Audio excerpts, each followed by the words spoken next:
Hey guys, regarding the lien on the house and whether or not that lien is preventing any potential buyer from being able to buy the house without assuming the lien, or somehow,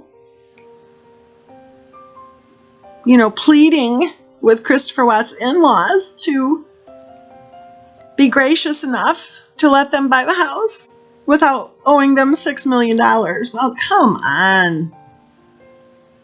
Think, everybody. Think. This reminds me of the whole death penalty conversation.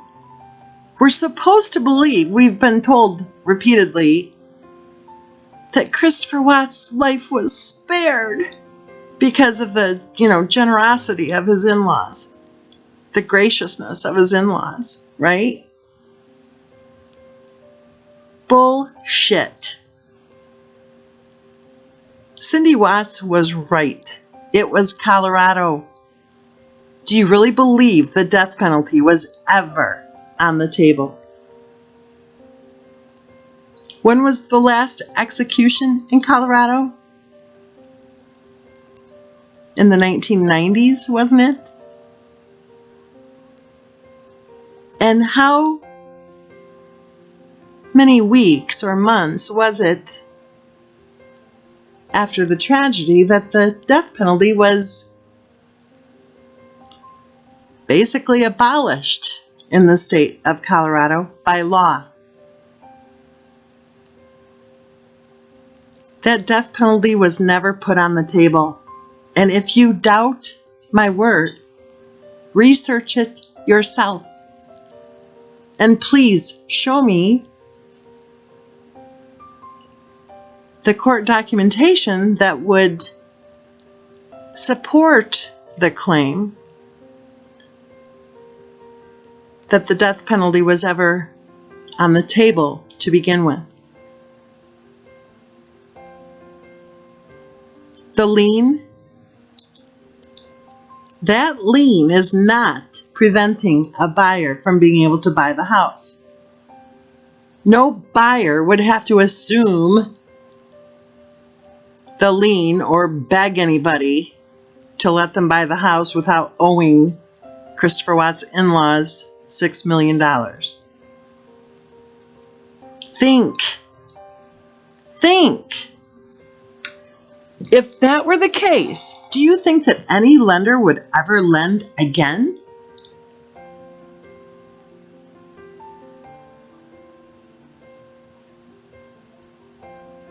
Hypothetically speaking, the house is worth $500,000. I know people are claiming it's worth so much more. But hypothetically speaking, the house is worth $500,000. Hypothetically speaking, Christopher Watts owes $350,000. That leaves $150,000 at the closing table. Hypothetically speaking, the HOA has their hand in the air saying, hey, what about me? Since we know that a certain someone claims she was mailing the payments to the wrong address. For how many months in a row? 30, was it? Because at one point they were owed over $1,500 in unpaid HOA dues, and at the time of the tragedy, the HOA dues were $52 a month. So, okay, they would be second in line to the primary lender. And then if there are any unpaid taxes, which we're told there aren't, because we're being told now, if you take a peek at the public site for the county, we're being told that Christopher Watts himself evidently is keeping right up to date with those property taxes. So I do find the check numbering sequence rather peculiar, if you know what I'm saying. Research it. You might find it to be an interesting little tidbit to this entire conversation. Isn't it odd? We were told that the bank foreclosed on the house and that it was going to be sold at auction. And then right before the first auction that was scheduled, it was canceled last minute. Then we were told there would be an auction. We were told again that there would be an auction, and then that auction got canceled at the last minute. We were told for a very long time that the bank owned the house. And now all of a sudden we're being told that Christopher Watts owns the house. Well, that's interesting. Has he been making monthly payments from behind bars? Very interesting. So at that closing table, the primary lender would be satisfied. First and foremost. Then the HOA would be satisfied. Second to the first.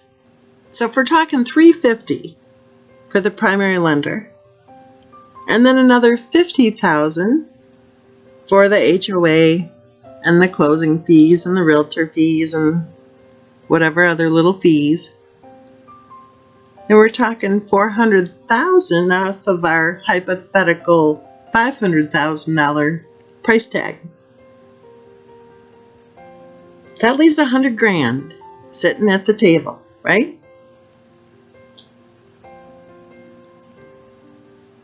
That $100,000 then would be, for lack of a better term, up for grabs. At which point, anybody who's slapped a lien on that house for some financial judgment against the seller would be able to appear and say, "Hey, Your Honor, we've got this $6 million lien against this bozo, and it looks like he's got $100,000 coming to him from the closing on the sale of his house. And we want that money because he owes us even more." And then at that point, the court would decide. Does that $100,000 or whatever amount, do the proceeds from the sale of the asset, the property, the real estate, do they go to the lien holder,